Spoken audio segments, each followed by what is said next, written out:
Hello, everybody. Welcome back. I almost entirely sound like me now, don't I? I'm almost there. For those of you who are just tuning in, just said, I wonder what this is. I'm Abby Haggard. Hi, how you doing? A long time ago, back when everybody was a lot younger, I wore that outfit on television. Um, and the crazy thing is, no one put a gun to my head. I was the one who said, that's going to be my future. And then it turned out that it was. So I'm just going to click on this clicky thing here. And I have to do this every time. Okay, do that. Let me do this. And there it is. Good morning, Charles. Good morning. How wonderful to see you. So I have a big thing to talk about today. It's a really big thing, and it has to do with our expectations, and it has to do with our the size of our denial and delusion. But before I do that, I want to show you something so cool. All right, so this is just a prototype. I'm changing the way that, so prototype. So later folder. I'm changing the printing so that it's that way. Okay, but these are my, okay, Abby, there. Okay, these are my pocket later folders. Are they not awesome? They're just teeny weeny, right? So, and it goes like this. It's very simple. They're very plain. There's just the lines on it, right? I mean, I have the big ones. Can you see? I have the big ones up there on the shelf, huge, and I wanted some big ones because people like to doodle, they like to draw, they like to use it for more than just the language, in order to kind of clear stuff out of their heads. And I thought, well, we'll do a big one, and but what I really want is I want this to be so simple a win that you have to go out of your way not to take this with you, not to take this with you all the time, everywhere, right? And here's how it works. I'm going to use one. Actually, I'll use this one because things facing. So what happens is this. Every time you shift gears, every time, what does a gear shift look like? It looks like me wondering why that's doing that. A gear shift is once we get out of bed and we get dressed and we brush our teeth and we do all that stuff, we start our day, right? Okay, so but we were doing things as we got dressed. And before we start our day, we want to open the later folder, put the date at the top of the page, and just jot down in keyword form anything that was upsetting. I've got to mop the floor. I need to change the linen. How many times do I have to keep doing this? Blah, blah, blah. And you write down the things, and then draw a little line underneath, and then just pop it in your pocket and take it with you. And when you go down and you start your day and you make your breakfast and you get, if there's kids, if there's animals, if there's stuff you have to do. Good morning, Freddie. What you do is you write down anything that has been upsetting or stressful that you normally carry with you. But this little tool is how you take it out of your head and put it someplace safe to think about later, so that you're clear, stress clear for the next set of things you do. And you just keep doing it. Get in the vehicle, whatever the vehicle is, and you go to wherever it is you need to go. Before you get out of the vehicle, as you're pulling up in the vehicle, or if it's a bus or whatever it is, okay, step outside, write down whatever it was that may have upset you during the commute. Take it out of your head, take it out of your heart, put it down on the page. It's later. You're not going to forget. Your subconscious, that is all emotion, does not have to worry that we're not going to obsess about this and fix it later. We are going to fix it later because it's in the later folder, right? How cool is this? So there's enough pages. There's 60 pages, 30 pages with both sides. So there's 60 pages. And so basically you use it for a week, you use it for 2 weeks, however long you need. And then you know what? You get the next one. and you put the date at the top of each page when you're starting a fresh day. Okay? And how that then works is at the end of the day, when you're getting into bed, you're getting ready to sleep, whether you keep a journal or not, all I want you to do is that I want you to have a pen, go through the stuff, and just draw a line through. You don't have to scrub it out. Just draw a line through the things that no longer upset you now, the things that have worked their way through your system so that they're not serious anymore. And then what's left are things that you know you're going to have to work on, but not tonight. You can circle them, you can draw a heart around them, you can do whatever you like. You don't have to deal with it tonight. You just have to promise yourself that this is something you're going to take care of when it's the right time. Maybe at the end of the week, when you have a minute. And the reason this is so helpful, there's a couple of reasons it's so helpful. The first one is that you stop accumulating stress. You stop accumulating stuff you cannot in this moment fix. Because as you accumulate stuff that you simply right now can't, you feel like you're failing. You feel like it's overwhelming. If you can put it someplace so that you know it's going to be taken care of, you are in charge, you will not forget, then every next thing you take on, you're not overwhelmed. You're not feeling like you haven't been able to accomplish something. Well, good morning, Kelly. How wonderful to see you too. As long as we can put our stuff somewhere that it is not crowding our brain, it's not clogging our heart or our energy, the better we feel, the more confident we feel, the more ready we are to take on the stuff we had intended to take on before this happened, before these little things came up. So this is a way of doing a little bit of house cleaning, sweeping the floor. These are the dust bunnies that we will take care of later. Is that awesome? And these are the pocket-sized ones. I'm going to be taking them to all my events. I'm going to take them to Fanaticon. How cool is that? So the new labels, it'll be a little smaller and it'll be vertical, so it's not, you don't have to figure that out, right? But there they are.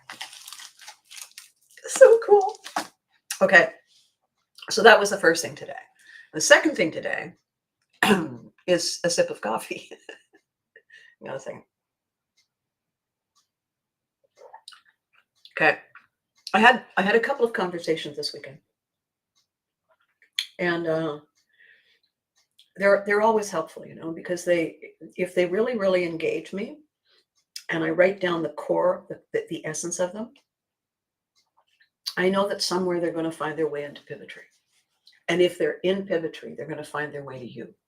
And if you're dealing with anything that is like that, you're going to be able to look at this and say, oh, yeah, oh, thanks. Because a lot of what we can do are simple win solutions. So one of the conversations I had on the weekend was about how many hoops we have to keep putting in front of ourselves to jump through. And how many chainsaws do we have to keep adding? I looked it up. I actually looked it up. The world record for juggling chainsaws, there's two categories, tossing and catching.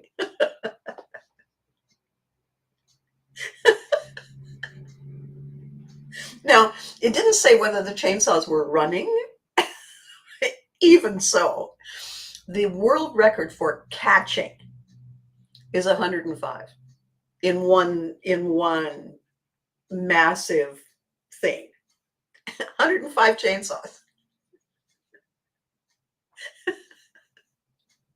I hope it was a really great prize, personally. So juggling chainsaws, if you look it up in an urban dictionary, is a metaphor for trying to manage crisis, constant chaos, constant crisis, constant influx of now what's going on. And And the question that I posed based on this conversation I had was, it's an art. It's an art. It's an ability. It's a gift. It's a practiced skill. Juggling many challenging things in succession is an art. Pivotry is an art. Shifting mindset to take on a better set of tools to deal with a different kind of challenge, that's pivotry. That's an art. We get gooder at it the more we practice. Juggling chainsaws is an art. And the person said something about, once you get good at it, you can do anything. And I said, because that's the Viking in me, and I said, really? Well, how many can you juggle with a broken heart? What? I said, when the whole world falls apart, what's your best score then? And by the way, why are you trying? Why are you trying to juggle chainsaws when this is happening to you? What is wrong with us? Why do we keep on thinking that we must keep bringing the big game, the A game, because it's who we are, it's what we stand for? Okay, but not when your pants are on fire. Not when everything is a disaster. How do you juggle that without losing the essence of who we are? Because something's got to give. You can't keep pounding something against something without losing something. It's the law of, I don't know, thermodynamics. Somebody will correct me. It's not the law of thermodynamics. It's the law of something, though. What I want to say, and when I set up the beginning of this, the image I used on Facebook, which is where I record this. It also simultaneously broadcasts on YouTube and it's on LinkedIn. So only on Facebook can you see that the two pictures that I chose. One is mom flipping the frying pan, right? And the other is me looking into the camera, not as mom, as me. And that picture was a screen grab of a video I was doing in the middle of the nightmare I lived in the early part of 2023. Hospitals and illness and sudden death. And I am the messenger. I am the driver of the bus. I don't get to have a day off. I am showing up. The reason I did the video is that these videos, I've said this before, and I really hope that you understand that I mean this. I'm not just being, I don't compliment people, right? I tell the truth. Viking thing. These videos, knowing that you're watching, they are like a tonic. They're a restorative because they bring me to a place where I want to share something of huge value to me, and I want to share it to you, with you, because I think that if it's helpful to me, it'll be helpful to you. And I'm not Mother Teresa. What I am is I want your boat stable so that if mine capsizes, I got someplace to go. That's what it's all about. Being together so that we always have a resource that we can rely on for each other, with each other. That's what this is about. So that nightmare of time, those were chainsaws. Every day was a chainsaw. Every get up at 5 o'clock in the morning, every get home at 10 o'clock at night, every drive in the dark, every all day in a hospital, talking to doctors, every day waiting for test results was a chainsaw. Every day. Patrick, we can do anything we put our minds to. Sadly, we won't do everything our minds come up with. Well, sometimes, Patrick, timing. timing and place that we are not aware of the big picture. You're right, though. We can, if we truly put our minds to it. Not just, oh, that would be a good idea. I really should quit this. But yeah, focusing, we do have extraordinary ability to figure out how to get from here all the way around to there. So in this conversation today, I know how it is. I was like, yes, yeah, Charles, you know exactly what I'm talking about. You've walked the path, right? And so when we are holding on to a flaming running chainsaw, and it's ours to own. It's not, I've taken this on because I'm a decent person. No, it's ours to own. We've taken this on. It's ours to own. It is a flaming, running chainsaw. And we have to do all these other things in and around and above and under and through the chainsaw experience. How do we do that without falling apart? How? This is not multitasking. This is finding the breathing spaces. It is finding the moments to say, okay, I have a minute. There's a wonderful, wonderful image. And then I clicked, I realized it was a video. And it was somebody talking to a surgeon in a hospital during the pandemic. And the surgeon was sitting on the floor and he had his hand on a service dog that was lying on the floor. And the interviewer said, what are you doing? And the surgeon said, I give myself 5 minutes. I give myself 5 minutes to just be here now. And I use this dog to give me that focus, that direction to do that. I put my hand on the dog and I give myself permission to disconnect and just be for 5 minutes. And when I do that, I can do the next right thing. And I wept. It still makes me feel that sense of tears, that the burden, the duty, the promise, the obligation, the commitment,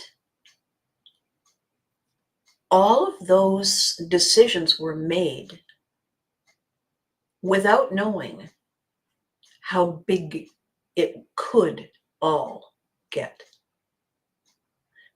None of those medical personnel, none of those first responders, none of the soldiers, the fighters, the heroes. This last weekend was Memorial Day in the United States.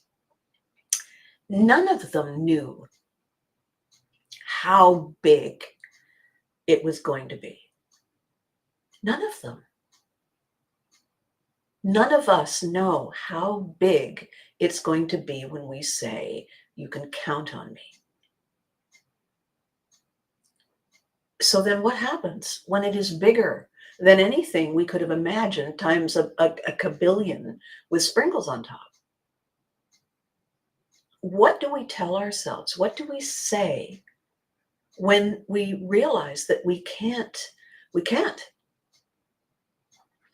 When we have pushed ourselves, one of the things, and I said in this description this morning, when we've given it all,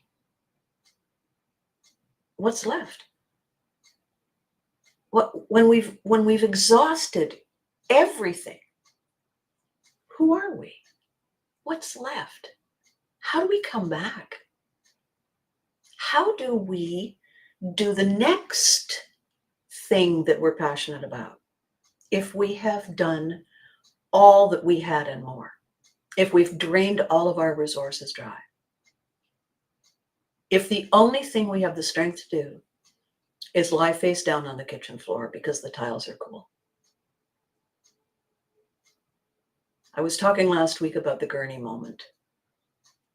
I just need a moment. You can have the moment in the bed. Get off the gurney. They need the gurney. It was they need the gurney for somebody else that finally got me off the gurney.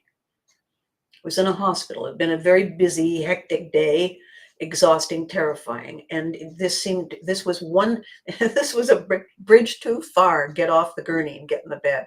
Sure, I'll do that. And then what do you want me to do? I was done. Just one more step, Abby. One more. Okay. And the thing I want to talk to us about is this. Of course, we want to deliver what we promise. Of course, we want to be the person we know we can be. Of course, we want to make a difference. Of course, we do. When it's more than we can do, it's not that we failed. And that's what we have to get our heads around. We said, I'm in it to win it. And then I couldn't make it to the finish line. And somebody had to come and help me cross that finish line. Do I feel like a failure? Part of me does, because I said I'm in it to win it. Okay, but here's what I won. I won every step I did take. I won every intention in every move I made. Did I run out of juice? Maybe. Okay. What is that? Is that failure? No. That is a recognition that there is more to learn, that it was bigger than I thought. When I used to cook things and people would sit down at the table and say, was there a picture in the recipe book what this was supposed to look like? What? I tested it. It tastes fine. Okay, can I have a blindfold? No, there was only one and I'm wearing it. The people we can't beat up are us, because we're the only people we got.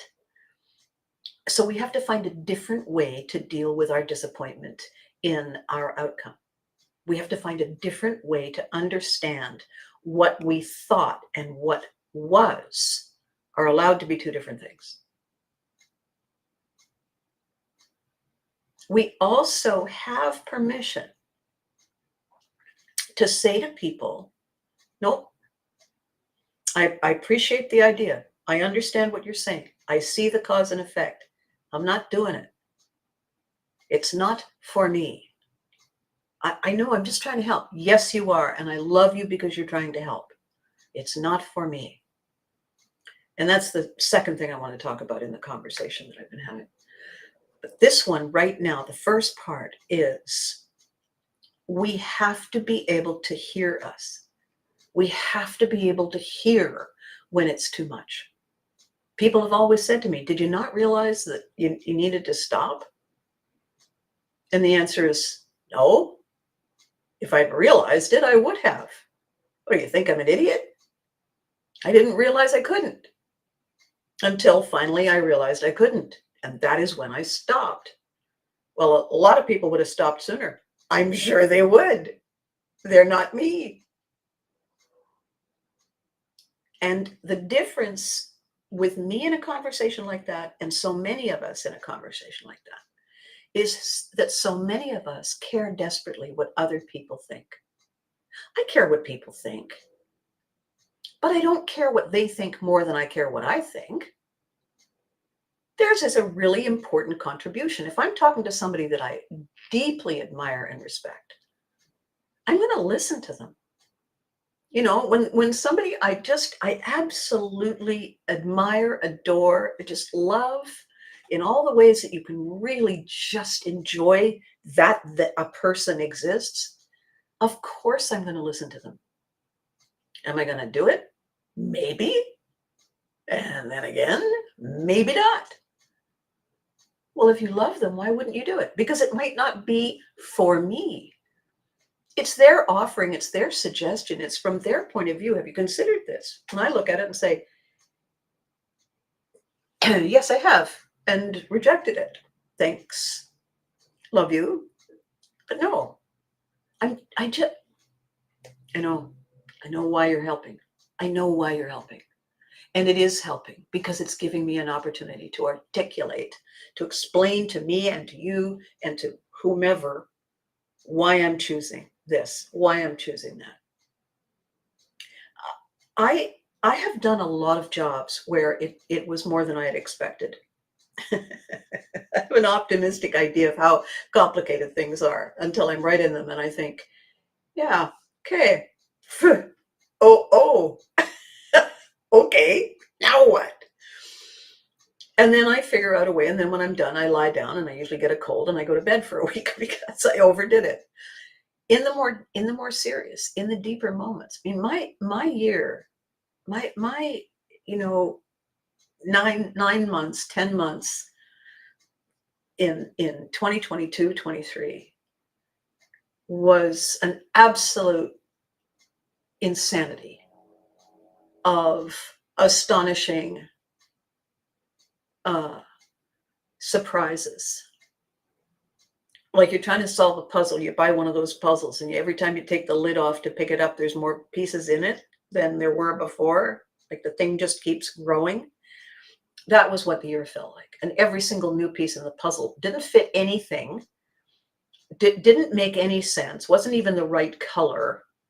And I had to figure out what to do with it because it was my job and my honor, my honor more than my job. And every time some new person would say some random thing, and I would stand there, part of my brain is going, what? And the other part is saying, okay, all right, I wonder where we put it. Give me a minute. Where do I put it? What do I do with it? How do I, tell me again what the problem? Tell me.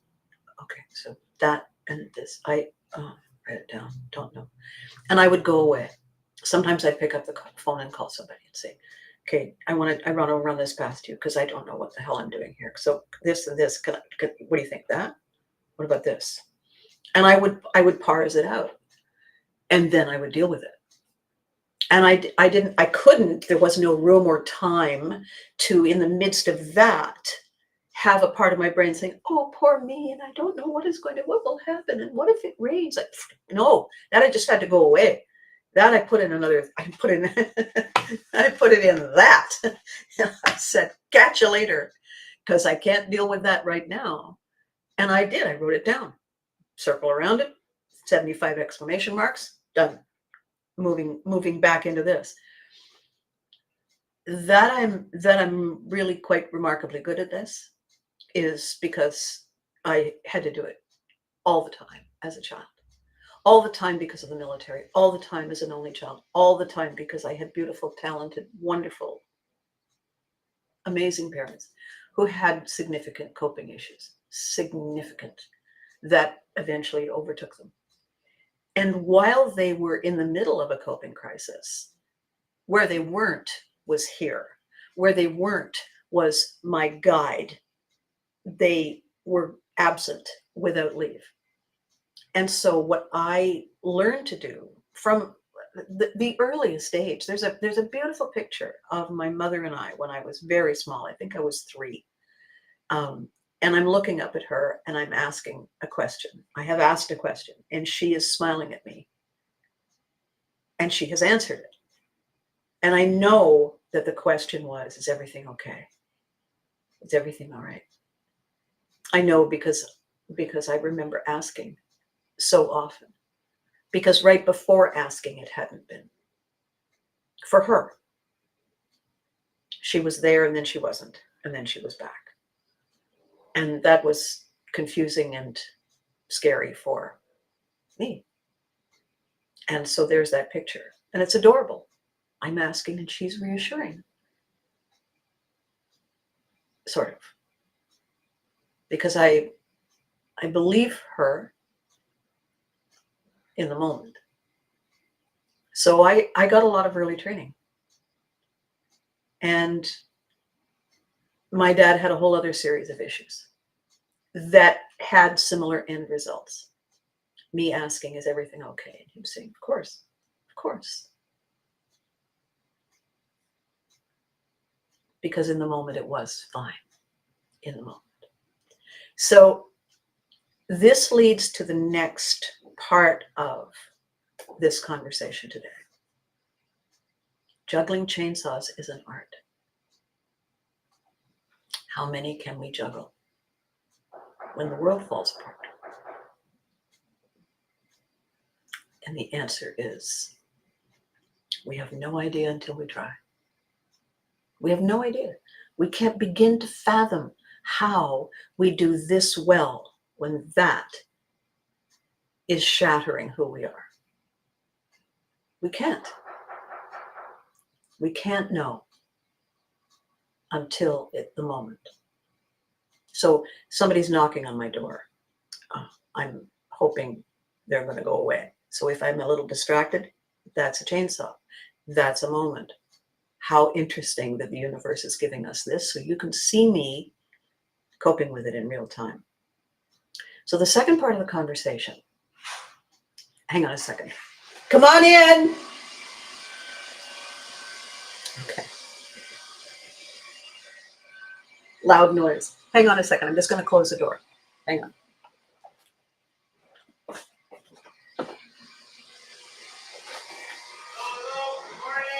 Come on in. Hello, come on in. I'm working. Hi, sorry, we're just here for your tire next meeting, okay? I know. Thank you. Okay, thank you. Sorry about that.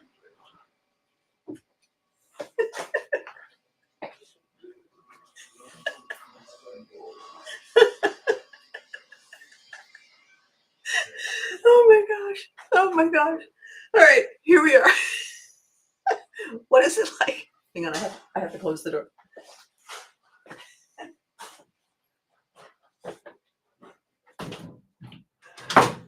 There we go. How easy was that? All right, so here, there's a chainsaw. Okay, here's the chainsaw moment in real time while I'm talking to you about how do we cope when the world falls apart. I live in this beautiful building, and what they are doing is they are cleaning the. We have a washer and dryer in each apartment. They're cleaning the vent, right? So I went downstairs yesterday and I said, "Hi, so I do these videos, and could they maybe not come until after 11 o'clock?" And they said, "Not a problem. We'll write that down." Did I think that was going to happen? Did I think it was going to be right now? So anyway, coffee. Let's have a little sip of coffee.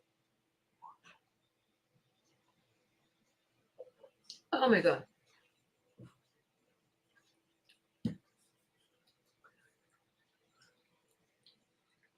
When, well, all right. Pivotry in motion is seeing the moment and choosing how we allow the moment to own our moment.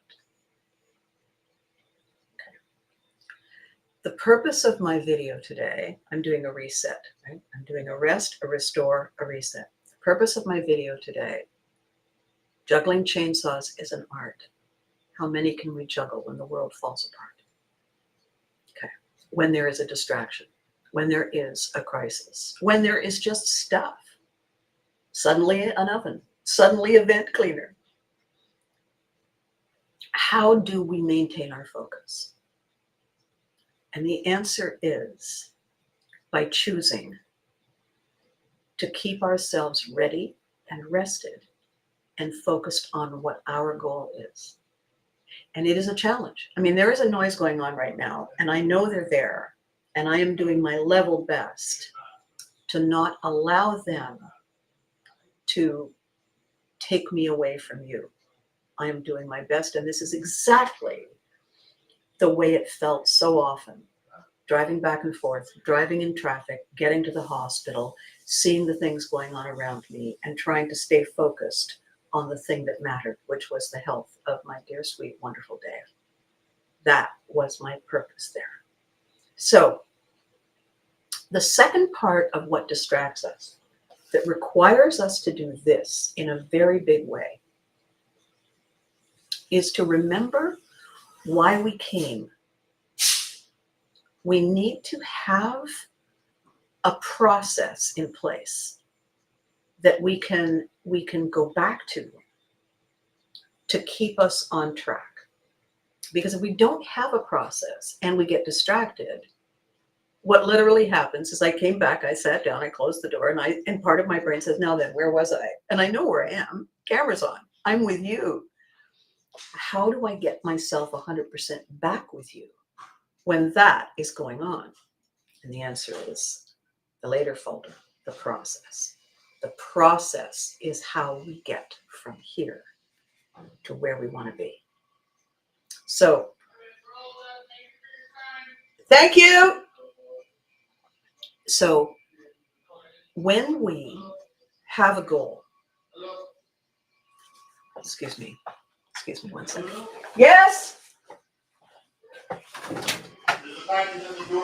Thank you. Thank you very much.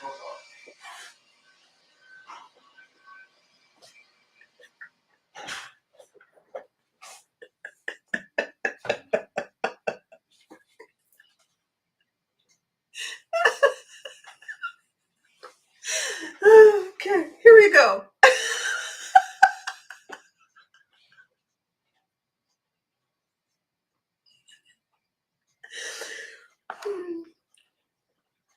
The second thing we have to remember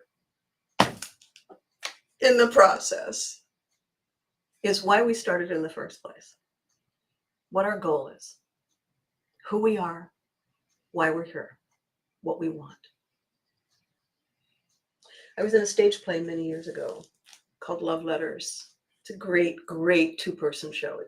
It's a very jangled romance play about people who really, really loved each other and were completely wrong for each other. And they regretted the fact that they could not make their relationship happen because there were just so many things, you know. And it was a great, great show to do. Love Letters. Gurney is the playwright's name.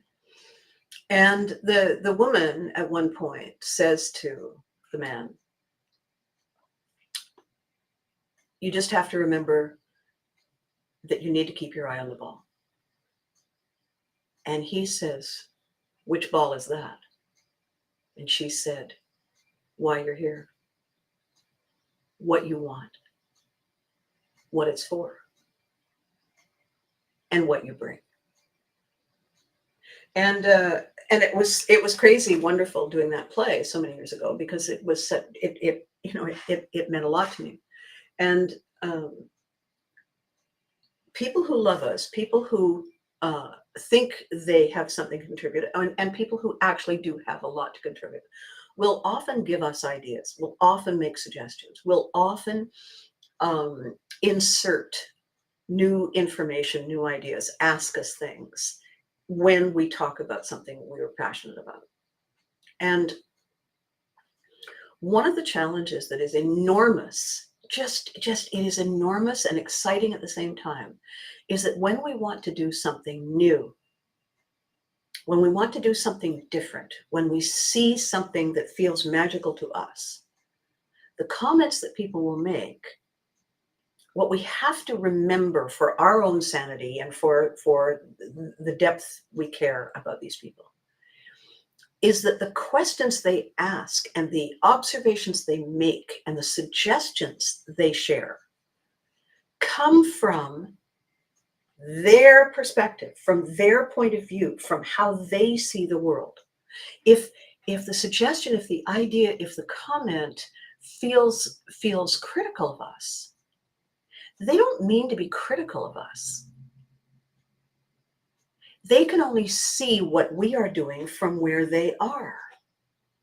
And when they make a suggestion, they are saying, well, if it was me and I was standing there and I wanted to do this, I would need this. And then they say, you'll need this. And if you say, but I don't I don't want that. Well, I mean, I don't see how you're going to do it without it. You need to think about this. And what they are doing in talking to you this way is they are sharing their deep love for you through their eyes. They are sharing their passion and their concern, their worry, their preparations, all of the things they do to get from their here to their there, right? They have this step. They take these things, and though that's their set of tools. That's their process, and they want they want you and I to have that process. They want you and I to go through our checklist to make sure we haven't forgotten those things. And if not only have we not forgotten them, we have chosen that we do not want them, that becomes a very difficult conversation to have. And it is really, really easy to stop looking at the ball and get distracted by that conversation. So the two conversations I had about this second half of today, one was the kinds of people who are willing to believe you, who are willing to invest their time in you and this work you're doing,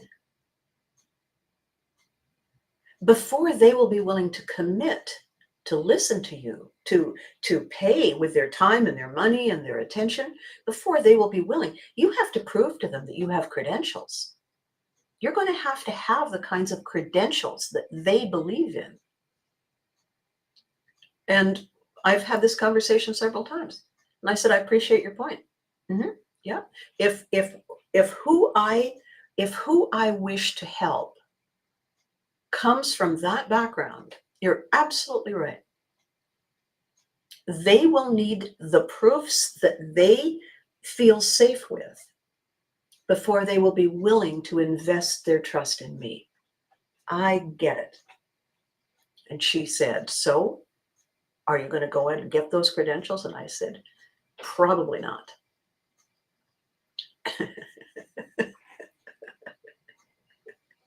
Massive eye roll conversation going on. Why not? And I said, because those aren't the people. I have different credentials. I have credentials that work for different people. Those are the people. It wouldn't take you that long to get them. And I said, probably not. It wouldn't take you that long to go and do this. Probably not. What's in it for me if I take that extra time? Well, you'll have these people. What if they're not my people? Well, you can't prejudge people. And I said, oh, but they can prejudge me.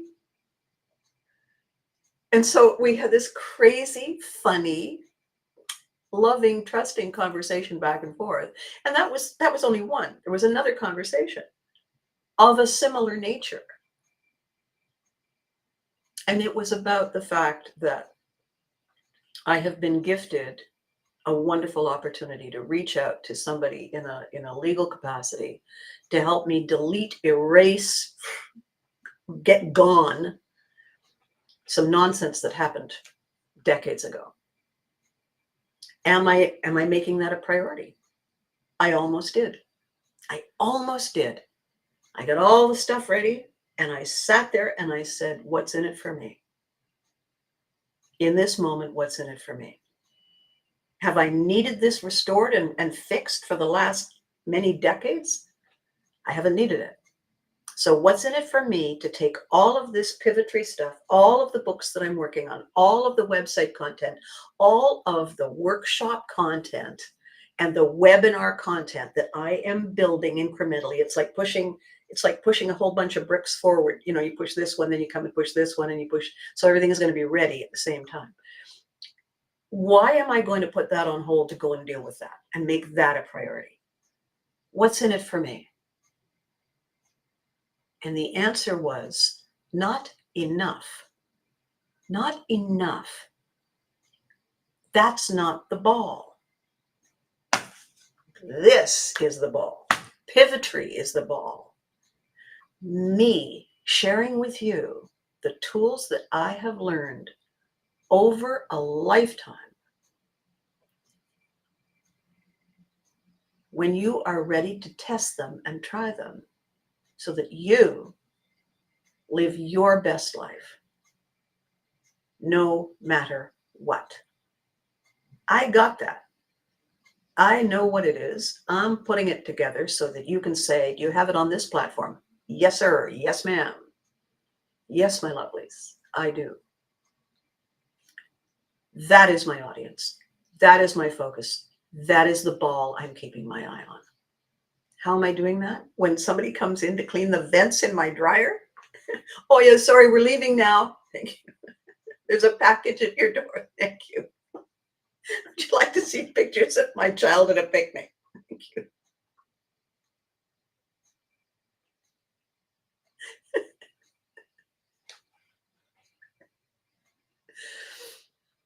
This is life. This is what Billy was saying.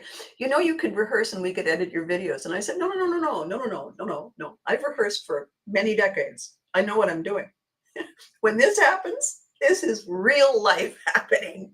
And you are watching me. And I'm saying, this is how you cope with distractions. And the universe says, yeah, like these. And you get to watch me. You get to sit there and say, okay, let's see her pull this off. Oh, not bad. Not bad. All right. Let's watch that video again and see where she lost her focus and how she got it back. That thing that I did, by the way, that focus pull and then bringing it back, that purposeful intention to bring it back, I teach that. I don't just do it and say, copy me. I teach the technique. It's very cool when people say, oh my God, oh my, and I'm going, right, right? It's exciting. It's exciting. So what are my credentials? What are you kidding me? What are my credentials? Okay. So in the dictionary under survive, there's a little line through the word survive and there's an arrow that says see thrive. You flip over and there I am. How you doing? So the conversation today, I want to be very clear that I didn't go so off track that it makes no sense at all. There are always going to be distractions. Even when we only lived in one cave and we were only one tribe, and we had basically one primary job. You had one job. We have one job in that tribe. There are still unexpected situations. Patrick enjoys suddenly an oven. It is right. I love it. Story of my life, really. What was that? It's an oven shaped like a vent cleaner with a really loud thing.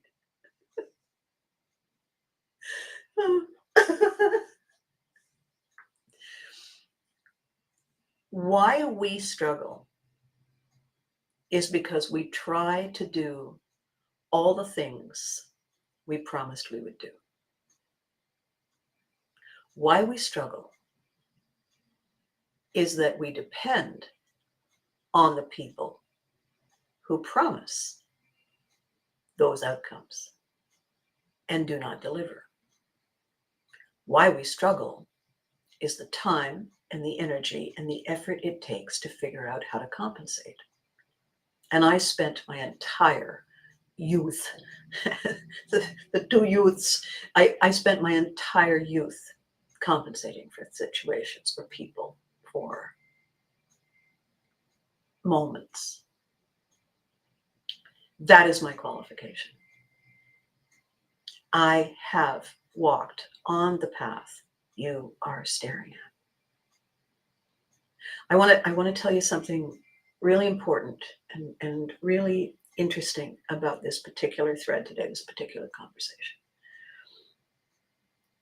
We make a promise to ourselves to achieve something. When it goes sideways, we have an incredible inclination to beat ourselves up. It's kind of a debriefing. what happened? Was it pilot error? Was it engine failure? Was it whatever? And the debriefing we put ourselves through is a survival tactic to never have that particular thing fail again, because from the subconscious brain, failure is death. Failure isn't try again. That brain doesn't understand that. It's survive or die. And so everything is very limited. And the most important thing to recognize is this: when you can know that you are in this state, then you can figure out what to do about it. What happens to all of us is that we will get in this state and not be aware that this is the problem. We are not aware that we are carrying accumulated stress we cannot do anything about. And we're trying to keep it in the forefront of our mind and resolve it while we're in the middle of dealing with something else. And what happens is layers and layers and layers of overwhelm. And every layer we add makes every effort we make less successful. It is so important that we realize that this is a habit we have from the distant past. And we're not consciously aware of it, because that kind of habit keeping and making began long before we had a thinking brain. It's like when you talk about people who are pre-verbal. Pre-verbal people, it doesn't matter how many words you fling at them, they don't know what you're doing. They don't know what those noises mean. It doesn't matter if you verb slower or louder, they still don't know what they mean. So how we recognize that we are in an unhelpful place, that we are losing our focus, that we are investing too much time looking back and beating ourselves up, or peering into the future, anxious, trying to pre-fix things that have not yet gone wrong.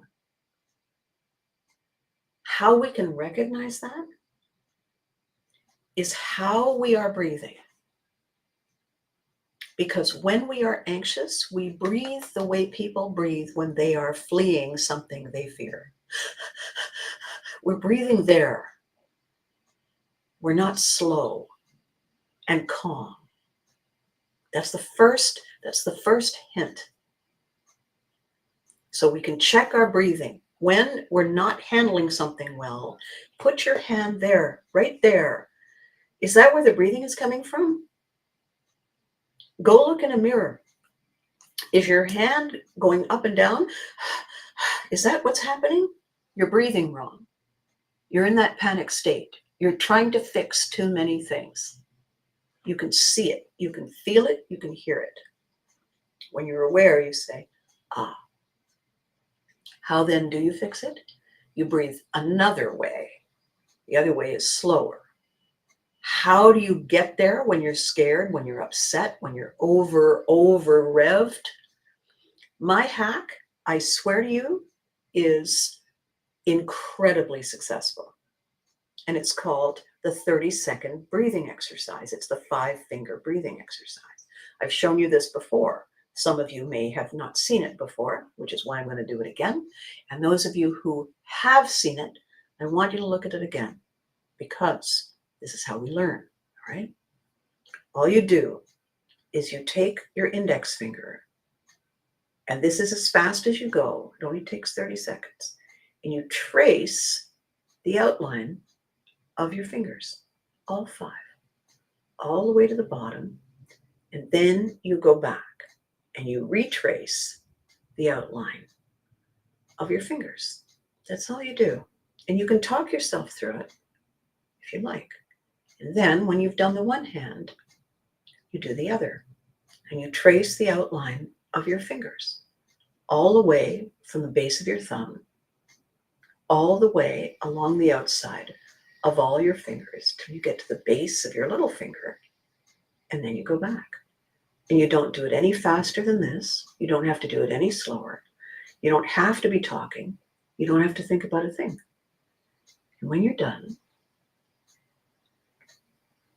you're calm. That's the second thing you can do. So you can feel the breathing and you can do the breathing. And what that gives you is a reset. What it gives you is the willingness and the ability to restart. How does that work? It's because you took a rest. You stepped back from the thing and you gave yourself permission to reset, to restart, to rest your brain. It doesn't take long, 30 seconds.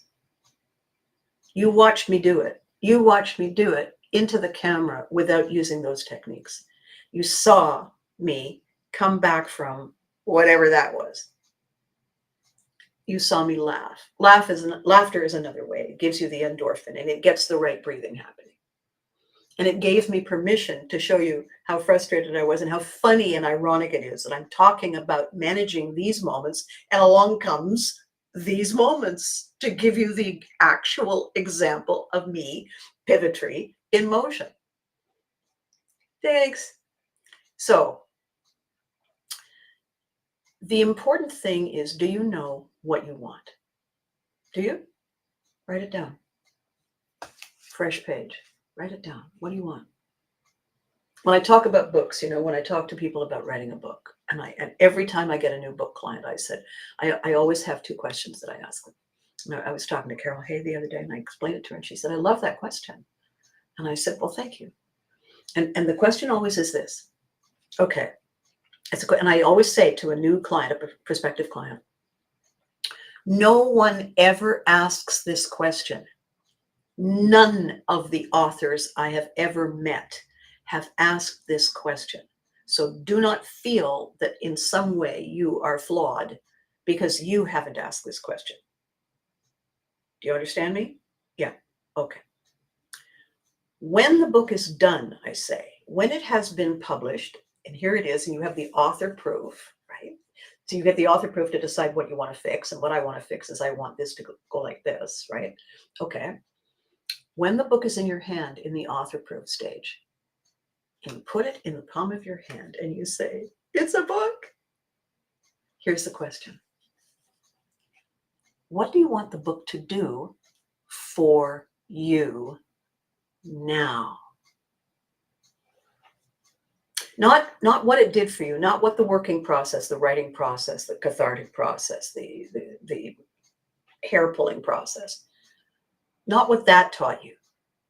Now that it's done, what do you want this book to do? What is the role that this book, you want it to have in your life now? You want to be rich and famous? You want to be on somebody's TV show? You want to change your career? You just want to have the knowledge and the pride that you completed it? Tell me what it is. And you don't have to tell me today. This is a complicated question to answer. And every single person says, "I never thought about that." I know. And here's the interesting thing. You know that question before? That statement, "Keep your eye on the ball." And the fellow says, "What ball?" This ball. The book and the outcome you wish with the book is the ball. And we forget the ball in the process of creating it. Okay, let's now go back to the beginning. Why did you want to write the book? What do you want the book to do for you? That's in the beginning. At the end, now, having been through all of this, what do you want the book to do for you? What do you want the outcome to be? What is the ball? Because if we can keep our eye on the ball and we believe in the ball and its value to us, fewer things will distract us.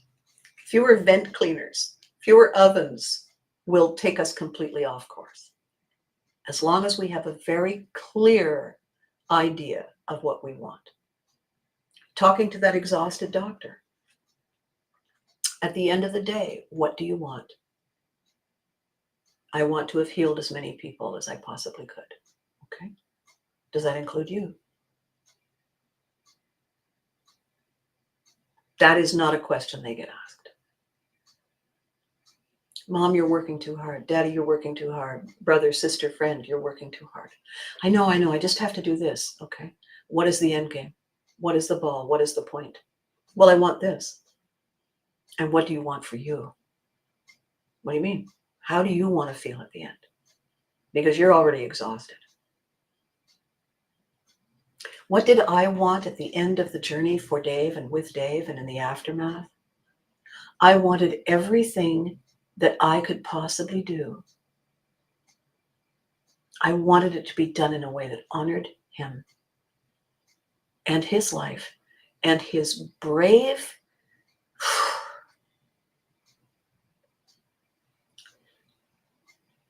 his dignity, how resolute he was. That's what I wanted. We're almost there. We're almost there. We're almost there, Dave. I wanted to give that. That was the ball. I wanted to be able to say, here you go. Here we go. It looks beautiful. We did a good job. We made it happen. That's what I want. What do I want with Pivotry? Oh, that's a selfish thing. What I want with Pivotry is I want people to realize that Abby Mom is someone who knows how to live a best life in very, very challenging circumstances. And I want to give those people who see that, I want to give those people the opportunity to discover it for themselves. I want to give you the tools that set me free. I want to give you the techniques that set me free.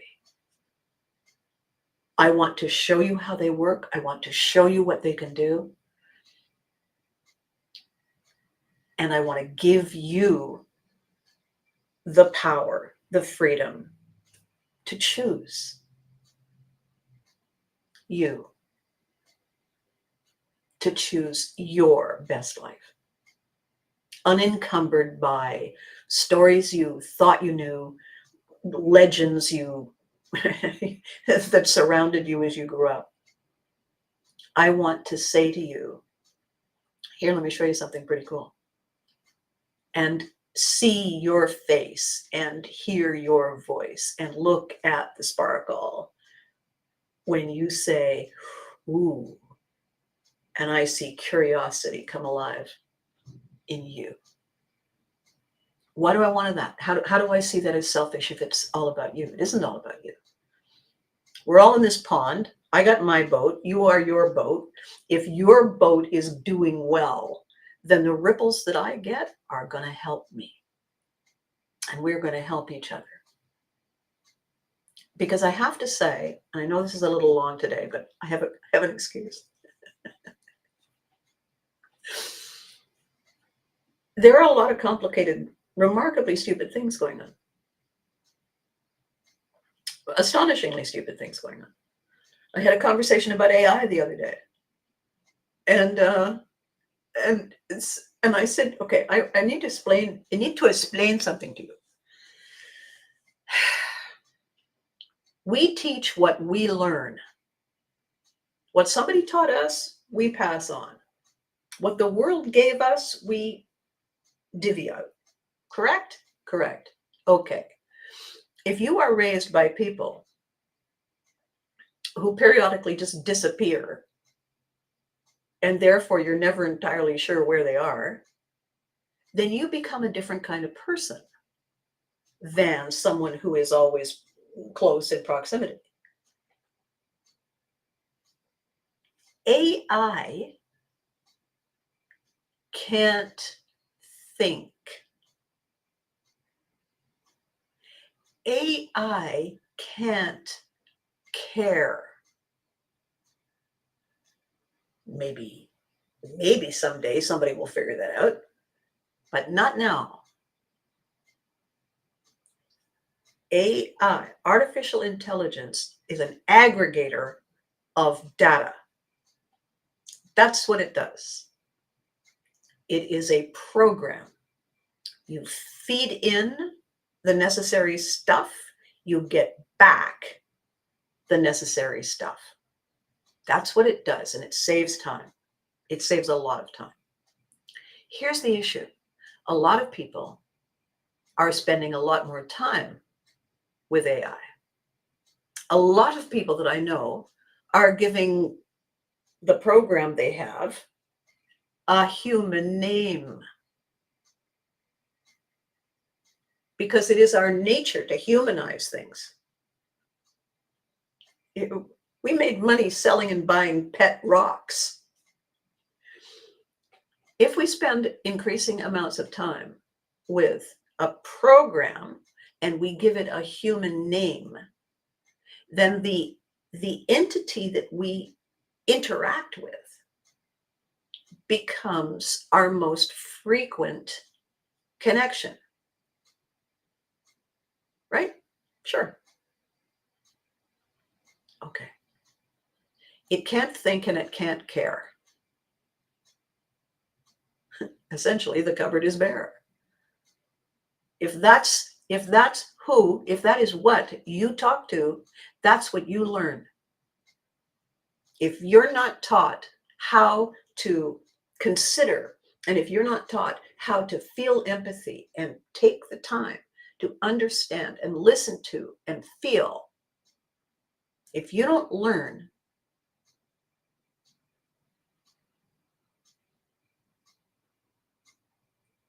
the quality of your life will not be the same. And I said this to a friend of mine the other day, and I said, and that is another reason I feel that Pivotry is going to be a game changer. People like me who can talk to you and hear you and see what you're doing and be helpful and listen and understand and give you room to ask questions and feel uncertain and help you find common, solid, safe ground and feel sanctuary and feel serenity. Those people are going to be in increasingly high demand. We are human. We care. We have compassion. We feel lost and we feel alone and we feel together and we feel pride and we feel all of these amazing things because we are human and we need each other. And some of us who've learned lessons the very, very hardest way there is are here to say, I know where the path is. Well, come with me.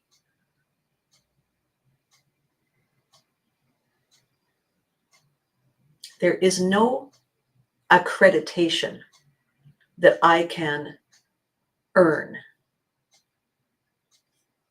that quantifies that qualifies that supports that. I have a lifetime. I have books and stories and clients who say, I've never been the same. And that's what I want to give you. That's what Pivotry in Motion is for. When you are juggling all those chainsaws, what you need in your life is a Viking like me that says, what are you doing? Well, I'm beating a record. Okay. And then what? Are you looking at you? You need somebody who can ground you, who cares, and who can give you permission to laugh and relax and rest so you can restart. So the question is not, is juggling chainsaws an art? It is. The question is, how many can you juggle when your world falls apart? What do you need?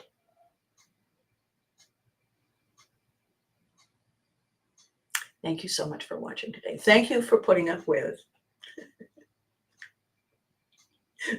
today's oven. Thank you for that.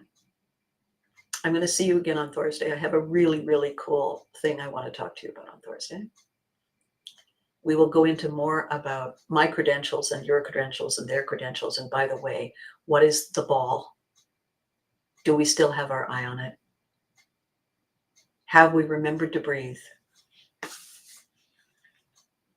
Are we relying on our process to succeed? We all deserve to succeed. We all deserve to be able to spike the ball, however it is that we do that.